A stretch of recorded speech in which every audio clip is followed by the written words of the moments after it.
encore éviter cette guerre. Et cette personne, c'est Vladimir Poutine. Merci Jean-Baptiste. Voilà pour cette page spéciale ce soir. Nous revenons bien sûr à tout moment sur cette crise ukrainienne si la situation évolue au cours de ce journal. Autre titre, avec un premier point sur le passage de la tempête Eunice. Les Hauts-de-France et la Normandie ont été principalement touchés par ces violentes rafales de vent. Ce sont 8 personnes qui ont été grièvement blessées lors de ces intempéries. Et dans certains secteurs, les dégâts sont parfois, vous allez le voir, très importants. Odile Longueval, Alexandre Lépiné. Face à la force des vents hier, le toit de cette église n'a pas résisté. Il a chuté sur le cimetière voisin. Détruite, la charpente a cédé, livrant la voûte aux intempéries. Cette gérante de restaurant a assisté à la scène depuis son établissement, impuissante. Quand on a tourné notre tête vers l'église, on s'est rendu compte de l'étendue des dégâts. Et franchement, on n'osait même pas y croire. Tellement c'était impressionnant, j'ai jamais vécu une pareille scène, c'était vraiment, ça faisait peur. On a eu très très peur. Immédiatement alerté, le maire a pris un arrêté pour interdire aux riverains de s'en approcher. L'église vieille du XIIe siècle doit encore être sécurisée. Des bonnes tempêtes ici, on est habitué, mais je ne m'attendais pas à ce que le toit de l'église soit soufflé. Ici, on est dans la vallée de la Hemme, qui est orientée sud-ouest. Les vents s'y engouffrent donc bien. C'est le premier bâtiment du village et il a pris ça en pleine face. Désormais, le maire espère obtenir la reconnaissance de l'état de catastrophe naturelle. Des dégâts aussi à une centaine de kilomètres, à Lille et ses alentours. Cette grue de chantier s'est effondrée, coupant totalement l'accès à cette route et détruisant le bâtiment voisin. Le long des boulevards, les branches s'entassent et les arbres tombés sont nombreux. Dans cette rue, un tilleul centenaire et haut de 25 mètres a été déraciné par les rafales. Aucune victime, mais depuis hier, les élagueurs travaillent sans relâche pour déblayer la route.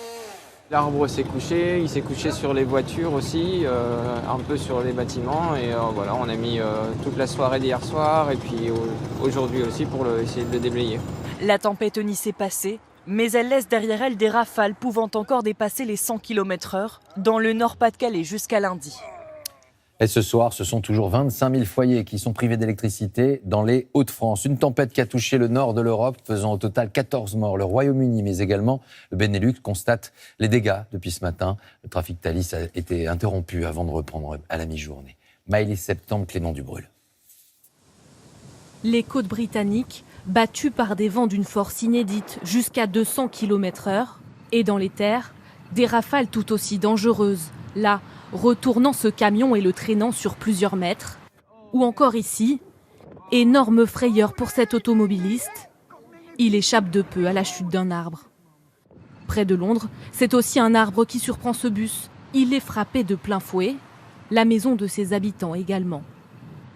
Ça faisait énormément de bruit, des craquements, de la poussière, on a couru dehors et on a vu ça, tout s'est passé en quelques secondes. Toute la maison tremblait, le toit a commencé à me tomber dessus, c'était terrifiant. Le Royaume-Uni en alerte maximale, désorganisation massive des transports dans les gares et les aéroports. Le vent est trop puissant ici, cet avion lutte, mais doit s'y reprendre à 3 fois pour atterrir.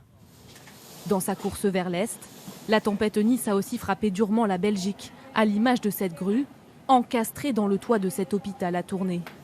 Des dégâts seulement matériels ici. Il n'y a pas de victimes, donc aucun des patients, aucun des enfants de la crèche n'a été victime de quoi que ce soit. La seule victime à déplorer, mais qui est blessée, dont l'état est stable, est le grutier.